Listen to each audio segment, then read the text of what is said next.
और खुतबा सदारत और किस्सा ख़त्म। मैं बहुत अदब के साथ हमारे आज के ख़ास मेहमान जो इस प्रोग्राम के लिए ख़ास तौर पर तशरीफ़ लाए, जनाब विनोद कुमार त्रिपाठी बशर साहब, आपका माइक पर इस्तेकबाल करो। सर माइक वहाँ पे मौजूद है, अगर जी आ जाएं, प्लीज़ आ जाएं सर, ज़ोरदार तालियों से इस्तेकबाल करें। आज हमारे ख़ास मेहमान की हैसियत से भिवंडी तशरीफ़ लाए हैं।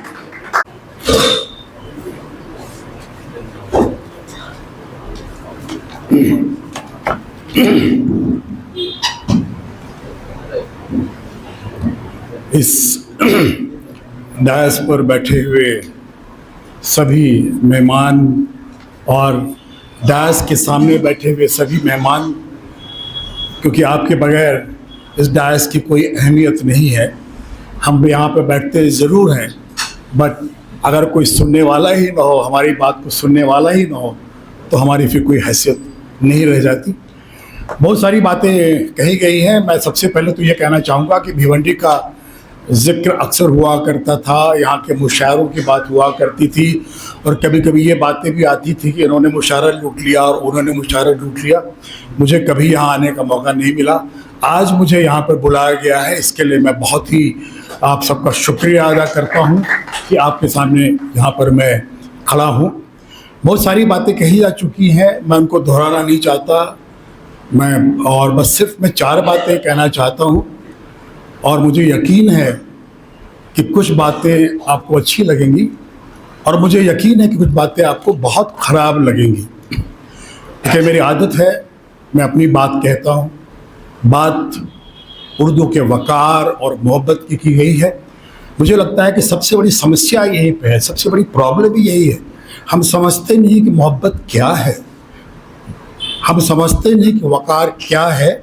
सबसे बड़ी समस्या ये हो गई है, आपके सामने एक ऐसा इंसान खड़ा है जिसकी तीनों किताबें पहले उर्दू में आई हैं, फिर उसके बाद देवनागरी में आई हैं, जिसकी एक किताब पाकिस्तान में भी छपी है, जिसने 10 साल पहले उर्दू रस्मुल ख़त कहिए, आप इसको जो भी नाम कहिए, सीखने की कोशिश की और आज तक वो सीख रहा है। और एक सीखने वाले के रूप में आप बातें करते हैं उर्दू सीखने की, उर्दू को देने की बातें करते हैं। आज आप एक ऐसे इंसान की बात भी सुनिए जिसको उर्दू सीखने में कितनी मुश्किलें हो रही हैं। तो मैं ये बात भी आपके सामने रखना चाहता हूँ। सबसे पहले तो मैंने कुछ चंद चीज़ें नोट करके रखी हैं। वो ये है कि भदोही से भिवंडी का सफ़र, मुझे ये बात शायद होनी चाहिए थी और किसी ने की नहीं। मैं जिक्र कर रहा हूँ शमा अफरोज़ साहिबा का। मैं उन्हें शमा काज़मी नहीं बोलूँगा, क्योंकि वो भिवंडी की, क्योंकि वो भदोही की हैं और मैं इलाहाबाद का हूँ और मेरी वो पड़ोसी हैं, तो मैं अभी भी चाहूँगा उन्हें मैं शमा अफरोज़ ही कहूँ। उन्होंने एक बहुत ही अच्छी बात कही जो मैं वहाँ से देख रहा था कि मैंने ऐ वक्त तेरे हाथ से छीना है यही। मुझे देख के, वो पढ़ने के बाद मुझे इस बात का एहसास हुआ कि जरा इंसान के अज़्म को देखिए, जज्बात को देखिए। वक्त से चीज़ों को छीनने की बात कर रहा है। उन्होंने ये लिखा है कि मैं नस्र, उनकी नस्र में वो करती हैं, उन्हें शायरी न करने का अफसोस है। और उन्होंने ये भी लिखा है कि उन्होंने उर्दू को या अदब को शादी के दौरान उन्होंने उसको पढ़ा और लिखा। और ये दोनों बातें उन्होंने कितनी ईमानदारी से की है, वो ये है कि उन्होंने अपने शौहर के बारे में जो कुछ लिखा गया था उसका एक कलेक्शन बनाया और आपके सामने पेश किया। ये शायद उन्होंने अख्तर काज़मी साहब को एक तोहफ़ा वापस किया है, जो जिनकी रहनुमाई में उन्होंने अपने अदब को आगे बढ़ाया। और दूसरी बात जो उन्होंने जो शायरी की है, तो शायद वो भी उन्होंने इस अपनी दूसरी किताब को लिख करके उन्होंने अपनी इस बात को, इस फीलिंग को भी आगे बढ़ाया कि जो मैं नहीं कर सकती लेकिन मुझे मोहब्बत है, और इसलिए मैं उस बात को भिवंडी के जो शायर हैं या जो हिंदुस्तान के जो और भी शायर हैं, वो जो कहना चाहते हैं, जिन बातों ने उनके दिल को छुआ, कम से कम वो अपने जज्बात से वो बात तो कह सकती हैं। मैं इस ईमानदारी का कायल हूँ जो कि बहुत मुश्किल से देखने को मिलती है। आज हम अपने को अदीब कहते हैं। मैं आपको बताऊं, आज अदीब से बड़ा बेईमान कोई नहीं है। वो जो कहता है वो करता कुछ और है। मैंने लोगों को मुशायरे में पैसों के लिए लड़ते देखा है। हमें 5,000 नहीं 10,000 चाहिए, आपने उनको कैसे दिया, हमको कैसे नहीं दिया। एक अदीब, एक शायर, उसको वतन, देश, समाज को आगे बढ़ाने की ज़रूरत है। वो आगे नहीं बढ़ाता, उसने इसको धंधा बना के रखा हुआ है, एक बिजनेस बना के रखा हुआ है। मैं ये बात कहना नहीं चाहता, मोहम्मद वजीद उनको पता है, जब से मैंने शायरी में कदम रखा मैंने ये कसम खाई कि मैं कहीं पर भी, पहली बात तो मैं जाता ही बहुत कम हूँ, वक्त नहीं मिलता, और कहीं पर भी पढ़ने के पैसे नहीं लूँगा। और यहाँ तक कि मेरी तीनों किताबें अंजुमन तरक्की उर्दू ने छापी हैं, मैंने एक भी किताब की रॉयल्टी नहीं ली। और मैंने उनसे यही कहा कि आप इसको जो भी बनता है नहीं बनता है मुझे नहीं पता, जो भी बनता है उसको आप उर्दू की तरक्की के लिए उसको खर्च कर दीजिए। बात अख्तर काज़मी की हो रही है। पता नहीं हमारे जहन में ये बात क्यों है कि एक सहाफ़ी, एक जर्नलिस्ट को सरकार के खिलाफ लिखना चाहिए। मुझे जब मैं ये बात सुनता हूँ और जब ये बातें लोग करते हैं तो मुझे दुख होता है कि लोगों ने जर्नलिज्म को समझा ही नहीं। जर्नलिज्म का काम है सच्चाई को सामने रखना। उनका काम है जो बात सच है वो सरकार के फेवर में हो, सरकार के अगेंस्ट में हो, वो आपके सामने रखना और आपको ये मौका देना कि आप अपनी ओपिनियन फॉर्म करो। जब चुनाव हो, इंतखाब हो, उस वक्त आप जो भी आपको ठीक लगे उसके हिसाब से आप अपना वोट दे सकें। बट हमने जर्नलिज्म को भी एक आइडियोलॉजी बना लिया है। हम कभी एक के फेवर में, एक कभी दूसरे के फेवर में बातें करते हैं। आज सच्चाई जान पाना बहुत ही मुश्किल है। मैं आपको बताऊं, मैं तो बहुत ही जागरूक हूं और मैं सच्चाई को जानना चाहता हूं। ऐसी न्यूज़ मिलती है कि मैं कंफ्यूज हो जाता हूं। एक कहता है कि ये सही है, दूसरा कहता है कि ये सही है। तो मुझे पूरी उम्मीद है, मैंने कभी अख्तर काज़मी साहब को पढ़ा नहीं, लेकिन इनके बारे में इतने लोगों ने लिखा है तो निश्चित रूप से इन्होंने बहुत अच्छा काम किया होगा। और मैं यही कहना चाहता हूँ, मोहम्मद वजीउद्दीन से मेरी मुलाकात बहुत पुरानी नहीं है, शायद 3-4 साल पुरानी होगी, लेकिन इनको मैं जानता बहुत दिनों से हूँ।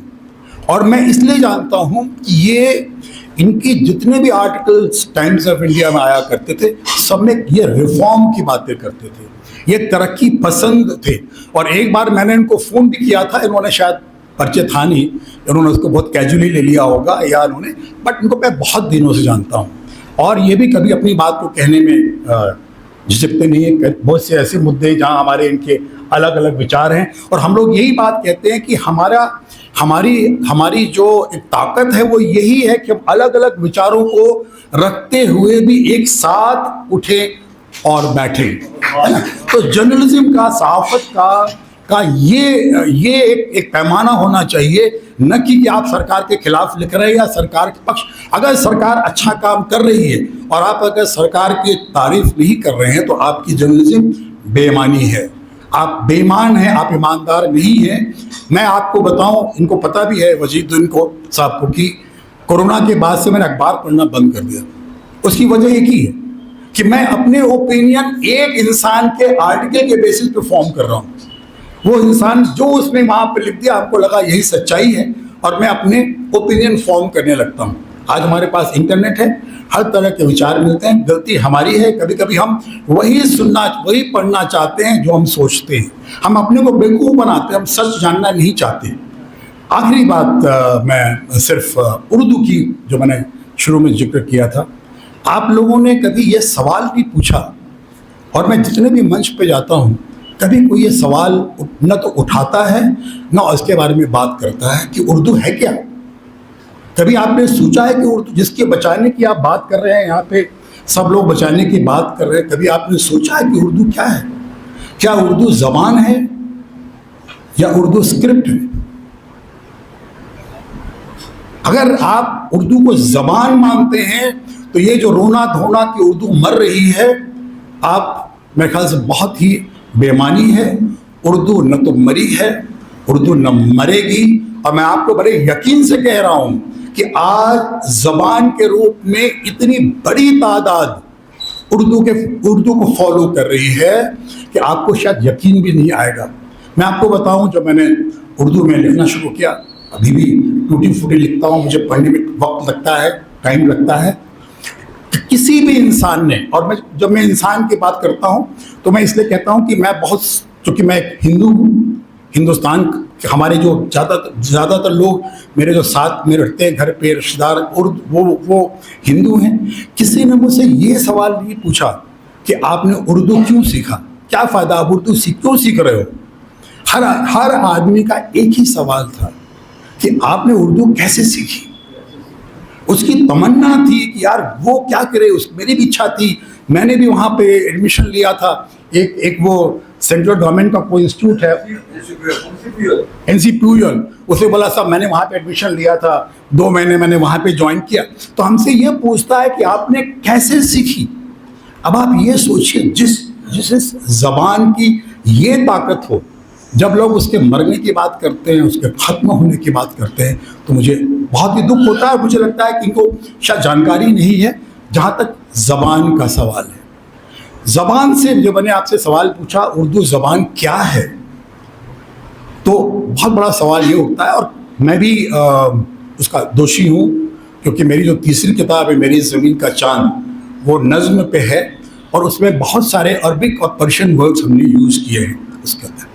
हमें ये पूछना है कि ज़बान होती क्या है। ज़बान is nothing but a means of communication. हम अपनी बात आप तक लेके जाएं, जो मैं कहना चाहूँ वो आप तक पहुँचे, वही ज़बान है। हमने क्या किया है, अरबिक और पर्शियन लुगत को, डिक्शनरी को उर्दू की डिक्शनरी बना दी है। हमें बहुत दुख होता है जब मैं उर्दू की डिक्शनरी देखता हूँ और उसमें लिखा होता है कि ये अरबिक है, ये पर्शियन है। अरे भाई, कभी तो एक उर्दू की भी तो एक वोकेबुलरी बनाओ। जब जिन अल्फाज को आपने उर्दू में इस्तेमाल करना शुरू कर दिया, आप उनको उर्दू के अल्फाज क्यों नहीं बोलते। मुझे पता है कि मेरी बात बहुत लोगों को पसंद नहीं आएगी, और ये अक्सर होता है, लेकिन मैंने भी कसम खाई है कि मैं अपनी बात कह के ही रहूँगा। आप ये सोचिए कि ज़बान होती क्या है। ज़बान अपनी बात कहने की ज़बान है। अभी एक बात मैं आपसे कहूँगा, अभी कि मैं गाली मुझे पसंद नहीं है, तो ये जितने लोग हैं मुझे भगा देंगे, बोले कि आइंदा से आपने किस इंसान को आपने बुलाया यहाँ पे। और मैं इसलिए कहता हूँ कि वो अपनी बात ही नहीं कह पाता, उसकी तारीफ करने के लिए बोलते नहीं साहब गालिब को पढ़िए तो 15 माने लगते हैं, 18 माने लगते हैं। अरे मैंने पूछा भाई 18, 20, 25 निकले, गालिब क्या कह रहा है वो तो बताओ, पहले उसकी बात तो बताओ। बहरहाल ये एक दूसरा मुद्दा है, मैं इसमें ज़्यादा मैं भी अभी गालिब को सीखने की कोशिश कर, मैंने बात ज़रूर कही है, लेकिन मैं चाहता हूँ कि कोई मुझे मेरी बात को गलत साबित करे, और वो मैं करना चाहता हूँ। तीसरी बात, वक़ार की बात हुई। हाँ, मैंने मोहब्बत और वक़ार की बात की। जब आप मोहब्बत करते हैं तो आप पैशनेट हो जाते हैं। आप बच्चे से मोहब्बत करते हैं तो आपको उसकी कमियां नज़र नहीं आती। आप चाहते हैं कि बच्चा अखबार पढ़े, आप चाहते हैं बच्चा किताब पढ़े, बच्चा उर्दू के पास आए। कभी आपने ये सोचा है कि उर्दू को बच्चों के पास क्यों नहीं जाए, आपकी ज़बान क्यों ना आवाम के पास जाए। ये क्या बात है। और ये मैं आपको एक चीज़ और बता दूँ, बोलने की बात अलग है, हिंदी की स्थिति कोई बहुत अच्छी नहीं है। हिंदी की आपको लगता है कि उर्दू की हालत ख़राब है और हिंदी की हालत बहुत अच्छी है। बोल चाल की भाषा छोड़ दीजिए, हिंदी की किताबें पढ़ने वाले बहुत कम से कम होते जा रहे हैं। बहरहाल, अब यहाँ पे सवाल आता है जो मैं बड़ा बुनियादी सवाल पूछता हूँ, और मुझे पता है कि आप सब लोग मेरी बात मेरी बात को नहीं मानेंगे। मेरा कहना सिर्फ ये है कि उर्दू, मैं अपने स्क्रिप्ट की बात करता हूँ। मुझे नहीं लगता कि दुनिया की कोई भी स्क्रिप्ट, किसी भी ज़बान की स्क्रिप्ट उर्दू या रस्मुल ख़त से खूबसूरत है। मतलब मुझे इसकी खूबसूरती, जो ख़ास तौर से जो नास्तालिक जो उसकी स्क्रिप्ट है, इतनी खूबसूरत तो मुझे कोई स्क्रिप्ट आज तक नज़र नहीं आई। बट दिक्कत क्या है, एक आदमी, मैं आपको अब तक पता लग गया होगा कि मेरी मादरी ज़ुबान हिंदी है, क्योंकि मेरे तलफ़ुज़ अक्सर बिगड़े होंगे। मैं इनसे एक से मैंने पूछा कि भाई तुम ये बताओ कि इतने स्क्रिप्ट में तुम सीन से स्वाद लिखते हो, तो जरा इसके प्रोनाउंसिएशन तो करके बताओ क्या है।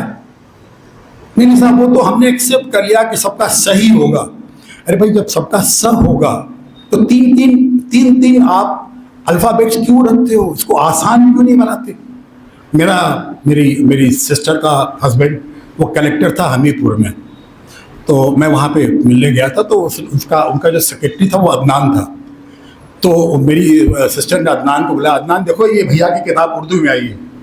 तो उसने कहा कि मेम साहब मुझे उर्दू नहीं आती, मेरी वाइफ को आती, मुझे नहीं आती।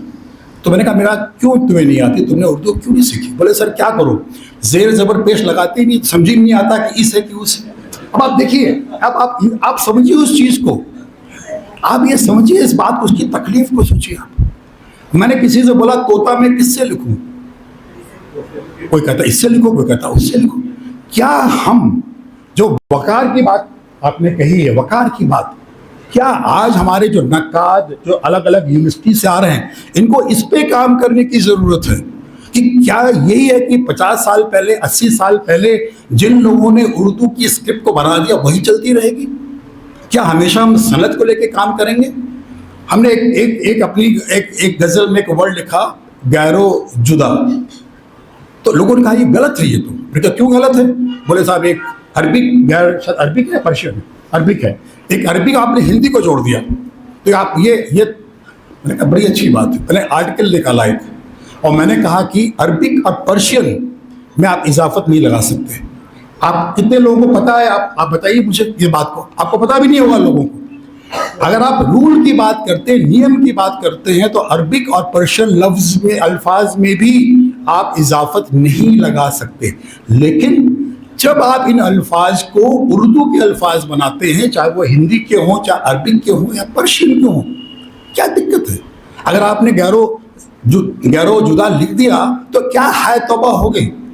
एक ने किसी ने बहस की शहर को लेकर, अरे शहर, सारी दुनिया शहर बोलती है, वो आप शहर बोलते हो, दोनों को मान लो ना। अभी आपने एक लफ्ज की बात की कि आपने कोई ऐड नहीं किया, क्यों नहीं ऐड कर लेते हो उसको भी भाई? आप ये बताइए, यहाँ और यहाँ एक साथ आया है क्या? रह गुजर और राह गुजर एक साथ आया है क्या? रह और राह एक साथ आया है क्या? ये एक धीरे धीरे आपके अल्फाज, आपकी वोकैबुलरी में इजाफा हुआ है।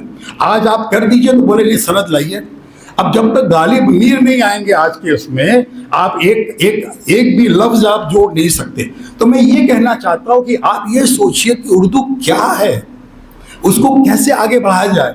एक खुलासा किया, मैं कह रहा हूँ खुलासा किया मतलब ब्रीफ किया। पर आज आप देखिए जर्नलिज्म में वो कहते हैं खुलासा किया मतलब एक्सपोज किया। अरे भाई क्या तकलीफ है? खुलासा का दो मतलब निकाल दो ना। दो लोग खड़े हो जाएंगे, नहीं गलत है, उसको उर्दू नहीं आती उसको। अरे मेरे भाई, आप ये कह दो खुलासा के दो मतलब। औकात क्या है? औकात, आप कहते हैं यार तुम्हारी क्या औकात है, हम इसी में यूज करते हैं ना। औकात क्या है? वक्त का प्लूरल है। आप सोचिए उसी वर्ड को कैसे अलग अलग तरीके से यूज हो रहा है, वक्त, औकात, और आप कहते तुम्हारी क्या औकात है। तो जब एक चीजों के अलग अलग मतलब हो सकते हैं, तो भाई ये उर्दू के जो नक्काद हैं, मेरी उनसे गुजारिश है, जो उर्दू का जो ठेका लेकर रखा है, मेरी उनसे गुजारिश है कि उर्दू को फ्री कर दें, आगे बढ़ने दें उसको। आप इंग्लिश देखिए, इंग्लिश की वोकैबुलरी को देखिए, उसमें बंगाली वर्ड्स भी आ गए हैं, हिंदी के वर्ड्स भी हैं, तमिल के वर्ड्स भी हैं। आज इतनी बड़ी वोकैबुलरी है। और आखिरी बात मैं ये कह के खत्म करूंगा कि आप लोग बोर भी हो रहे हैं। आप जब उर्दू की बात हो तो आप उसको अंग्रेजी से कंपेयर ना करें। अरे आप अंग्रेजी को देखिए, आप कहते हैं ब्यूटी पुट और ब्यूटी बट, तो उर्दू में आपको क्या तकलीफ? आप सीखिए, पढ़िए, आप उसमें कमी मत निकालिए। सबसे बड़ा जो चैलेंज, मेरे एक पाकिस्तान के एक दोस्त से, बस आखिरी बात कह के मैं खत्म करूंगा क्योंकि वक्त हो रहा है। एक पाकिस्तान के दोस्त थे, मैंने मेरी बात उनसे चल रही थी, तो उन्होंने कहा कि नहीं आप सीखिए। मैंने कहा देखो पाकिस्तान की बात अलग है, हिंदुस्तान में हमारे साथ उर्दू है और साथ में हिंदी है। एक नास्तलिक स्क्रिप्ट भी है और एक देवनागरी स्क्रिप्ट भी है। आप उसको दोनों में किसी में भी लिख सकते हो। तो अगर एक ऐसी स्क्रिप्ट है जो जैसा लिखते हो वैसा पढ़ते हो, और दूसरे में आप अल्फ़ाबेट्स में, अल्फाज में भी आप फर्क नहीं कर सकते कि ये कहाँ पे खत्म हुआ और कहाँ पे शुरू नहीं हुआ, आप इसको आसान बनाइए।